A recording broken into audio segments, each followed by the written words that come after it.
The 1960s was a decade of cultural revolution, booming high streets, and a massive explosion in British car ownership. For the first time, ordinary working families could afford the freedom of the open road. Suburbs were expanding, and the curbsides of Great Britain were transformed into a vibrant tapestry of domestic engineering. You didn't need an exotic supercar to turn heads. The everyday machines parked outside terraced houses and semi-detached homes had a character all their own. Today on UKTorque, we are stepping back in time to look at 10 classic British cars that were so popular, reliable, and affordable that practically every single street in the country had at least one parked on it during the swinging 60s. Number 10. Morris Minor 1000, the indestructible everyman's car. Designed by the legendary Sir Alec Isagones, the Morris Minor 1000 wasn't just a car, it was a national institution. By the time the 1960s arrived, this friendly, bulbous machine had become the absolute baseline of British motoring. It was affectionately dubbed the everyman's car because it cut across all social classes. From local nurses and postal workers to suburban families and first-time drivers, everyone owned a Moggy.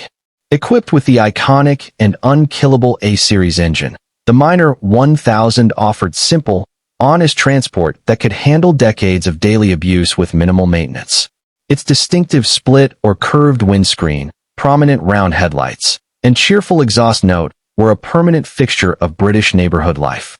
It was cheap to run, incredibly easy to park, and so structurally solid that it felt like it would last forever. If your family didn't own a Morris Minor in the 1960s, it's a statistical certainty that your next-door neighbor did. Number 9. Triumph Dolomite Sprint, the bright yellow street rebel. While most everyday cars on the street were painted in conservative blues, grays, and maroons, there was always one car that injected pure, vibrant energy into the neighborhood. Enter the Triumph Dolomite Sprint. Though the design technically evolved into its peak form slightly later, its roots and early presence on the avenues were unforgettable, especially when coated in its iconic, eye-catching mimosa yellow paint. With its aggressive quad headlights, black vinyl roof, and sporty alloy wheels, the Dolomite Sprint looked like a race car that had accidentally escaped onto a quiet residential avenue. Beneath the bonnet sat a revolutionary 16-valve engine that could humiliate much more expensive sports cars, making it the ultimate dream for the neighborhood driving enthusiast. It brought a proper sporting atmosphere to the ordinary high street, standing out like a bright, roaring rebel among a sea of sensible family saloons. Number 8. Ford Cortina 1 Malawian Kwacha / 2 Malawian Kwachas, the undisputed king of the curb. If there was one car that defined the changing aspirations of the 1960s British working man, it was the Ford Cortina. Launched in 1962, the Mark I, and later the sharper Mark II, became an absolute sales phenomenon. Ford understood exactly what the public wanted: maximum space, modern styling, and affordable pricing wrapped in a package that felt upscale. The Cortina instantly became Britain's best-selling car, dominating company car fleets and family driveways alike. Its iconic round rear lights, often resembling a peace sign on the Mark I, were visible on every single block in the country. It was the car that took families on their annual summer holidays to the coast, transport for sales reps tearing down the newly built motorways, and the pride and joy of millions of suburban fathers. A 1960s British street without a Cortina parked on it simply did not exist. Number 7. BMC Mini, the global giant in a tiny package. No car captures the spirit of the swinging 60s quite like the classic Mini. Launched at the tail end of the 1950s, this revolutionary front-wheel drive miracle completely changed the rules of automotive packaging. Sir Alec Isagones managed to push the wheels out to the absolute corners, creating a tiny footprint on the outside that could somehow carry 4 adults and their luggage on the inside. The Mini was a classless masterpiece. It was cheap enough for a factory worker to buy brand new, yet stylish enough to be driven by pop stars, royalty, and fashion icons in London. Because of its park-anywhere dimensions, it was the ultimate curbside companion. Rows of Minis lined the tight, terraced streets of industrial towns and leafy suburban avenues alike, bridging the gap between affordable transport and high-fashion culture. Number 6. Hillman Minx, the middle-class suburban metric. The Hillman Minx was the definitive metric of middle-class suburban success in post-war Britain. Produced by the Roots Group, the Audax series Minx of the 1960s offered a wonderfully dignified, comfortable, and conventional driving experience. It didn't try to innovate with radical engineering. Instead, it focused on solid build quality, elegant chrome detailing, and a smooth, respectable ride. It was the car parked outside the homes of bank managers, school teachers, and upwardly mobile families who wanted to show they had done well for themselves without being overly flashy. The Minx was renowned for its comfortable bench seats, column gear change, and reliable performance. It was a reassuringly familiar sight on every avenue, representing the quiet, steady stability of mid-century British suburban life. Number 5. Vauxhall Viva, HA/HB series, the budget-friendly garage favorite. Vauxhall needed a weapon to counter the runaway success of the Ford Anglia and Cortina, and their answer was the Viva.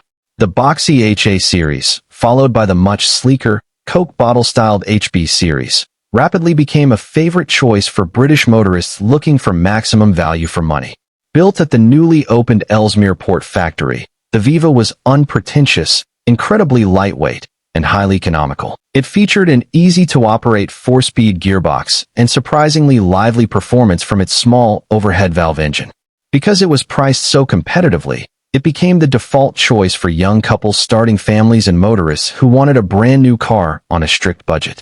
It filled up suburban driveways and public car parks, earning a reputation as a loyal, user-friendly machine that made car ownership accessible to a whole new generation.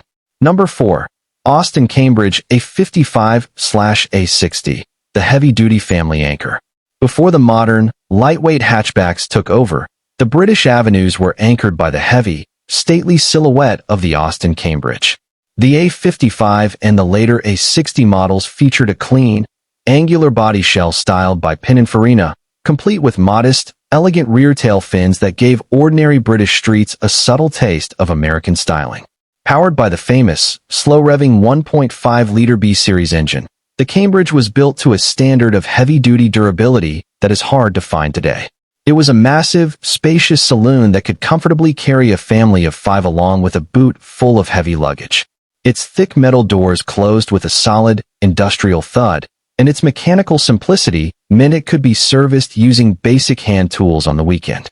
It was an unbreakable family workhorse that stood proudly on every avenue, enduring years of rain and winter snow without flinching.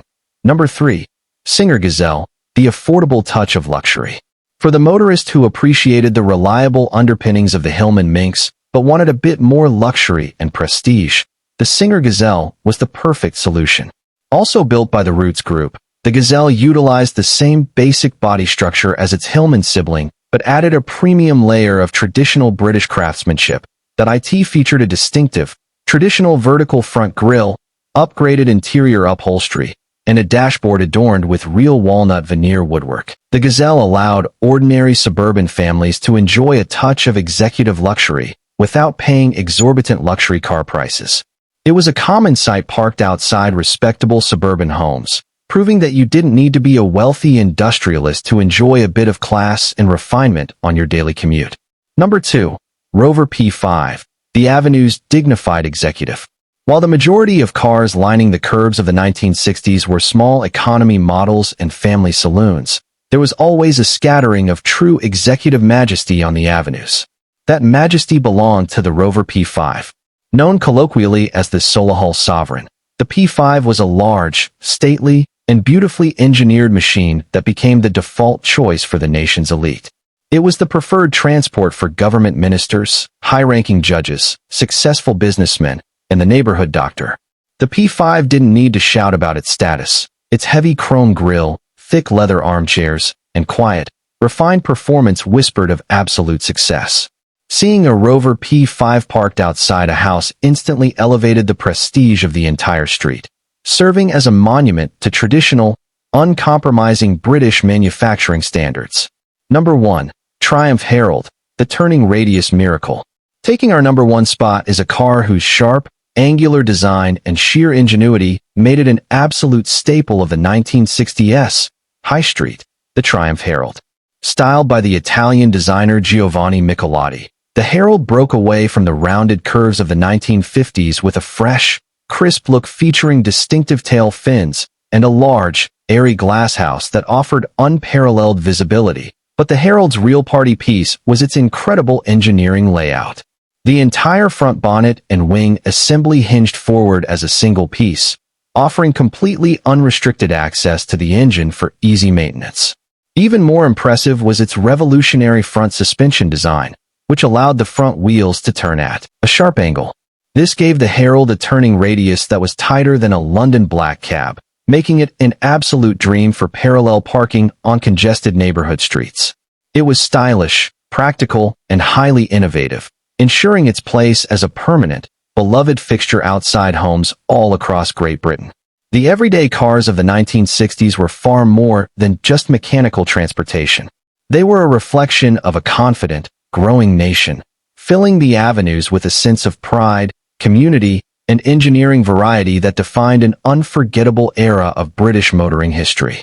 Subscribe to UKTorque for more classic chapters from our automotive past, and let us know in the comments below, which of these everyday 1960s legends did your family have parked outside their home?